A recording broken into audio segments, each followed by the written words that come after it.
आज हम बात करेंगे ग्रासलैंड हैबिटेट पे। हम देखेंगे हैबिटेट। सबसे पहले हम ये देख लेंगे हैबिटेट क्या होता है। हैबिटेट होती है ऐसी कोई जगह या ऐसा कोई एनवायरनमेंट, यानी कि कोई ऐसा माहौल जिसमें हम देखते हैं कि मुख्तलिफ एनिमल्स और प्लांट्स जो हैं वो बसते हैं, रहते हैं, वहीं पे नशो नुमा पाते हैं। अब जब अगर हम बात करें ग्रासलैंड हैबिटेट की, तो इसके नाम से हमें क्या लग रहा है, ग्रासलैंड, यानी ग्रास हम किसे कहते हैं, घास को कहते हैं। और ग्रासलैंड जैसे ऐसी लैंड जहाँ पे ऐसी जगह जहाँ पर घास पे मुश्तमिल हो, जो घास पे ज़्यादातर मुश्तमिल हो। तो यही होता है। अगर हम ग्रासलैंड की बात करें, जैसे कि आप पिक्चर में भी देख रहे हैं, दूर दूर तक हमें घास नज़र आ रही है, ग्रासलैंड कहते हैं इसे। तो ग्रासलैंड क्या होती है, ग्रासलैंड हैबिटेट ऐसी प्लेस या ऐसा माहौल, ऐसा एनवायरनमेंट होता है जो मेनली ग्रास पे मुश्तमिल होता है, यानी कि घास पे।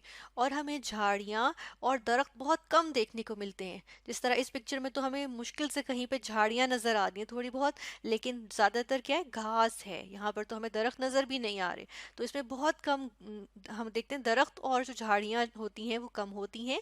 और ज़्यादातर क्या होता है, ज़्यादातर घास होती है। इसके अलावा ऐसी जगहों पे फूल भी उगते हैं, तो यहाँ पे फूल भी हमें मिलते हैं। और हम देखते हैं यहाँ पर तेज़ हवाएं चलती हैं। जो ग्रासलैंड्स होती हैं, ऐसे इलाके होते हैं उनमें स्ट्रॉन्ग विंड्स, यानी कि तेज़ हवाएं चलती हैं।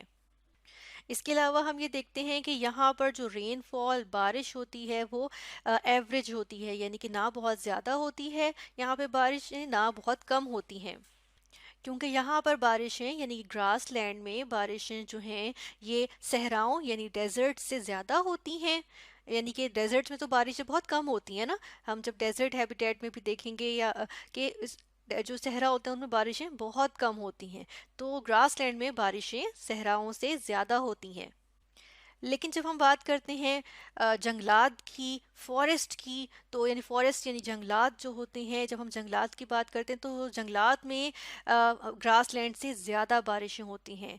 यानी कि जो अगर हम यहाँ हमने लिखा है लेस प्रेसिपिटेशन देन फॉरेस्ट, यानी फॉरेस्ट में ज़्यादा प्रेसिपिटेशन होती है। तो प्रेसिपिटेशन में क्या क्या आ जाता है, प्रेसिपिटेशन में बहुत सारी चीज़ें आती हैं। इसमें रेन भी आती है, यानी कि बारिशें भी। इसके अलावा स्नो भी होती है।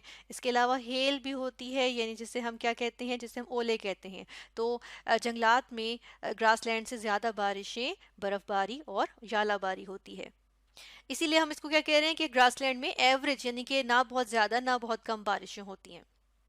अब हम हैबिटेट की बात कर रहे हैं, यानी ऐसी प्लेस जहाँ जानवर और पौधे आमतौर पे रिहाइश पजीर होते हैं, रह रहे होते हैं, यहीं पे नशोनुमा पाते हैं और यहीं पे रहते हैं, रचते बसते हैं। तो हम देखते हैं कि यहाँ पर अगर हम बात कर लें कौन कौन से एनिमल्स और प्लांट्स जो हैं वो ग्रासलैंड हैबिटेट में पाए जाते हैं, तो चलें उनकी बात कर लेते हैं। क्योंकि सबसे पहले तो ये देखिएगा कि ये किस पे मुश्तमिल है, ग्रास पे। और ग्रास क्या है, ग्रास आ जाती है हमारे पास प्रोड्यूसर, यानी कि ये क्या करते हैं, अपना खाना खुद प्रिपेयर करते हैं। क्योंकि ये ग्रीन है, इनमें क्या होता है, फोटोसिंथेसिस, जो अपना खाना, अपना फूड खुद प्रिपेयर करने का जो अमल होता है किसके अंदर, पौधों के अंदर। तो यहाँ पर ये ग्रीन है, ये अपना फूड खुद प्रिपेयर करते हैं। जब सन की रोशनी इन पे पड़ती है, इनको एयर मिलती है और साथ के साथ वाटर भी।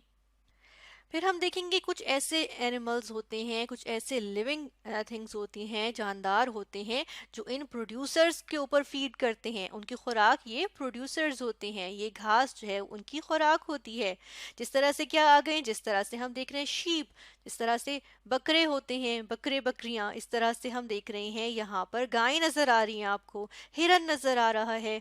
इसी तरह खरगोश होते हैं और हम देखते हैं जीब्रा होते हैं। तो ये क्या है, ये सारे हम कहते हैं कि प्रोड्यूसर्स के ऊपर फीड करते हैं ना, इनके ऊपर फीड करते हैं। तो ये क्या कहलाते हैं, ये कहलाते हैं हर्बीवोर्स।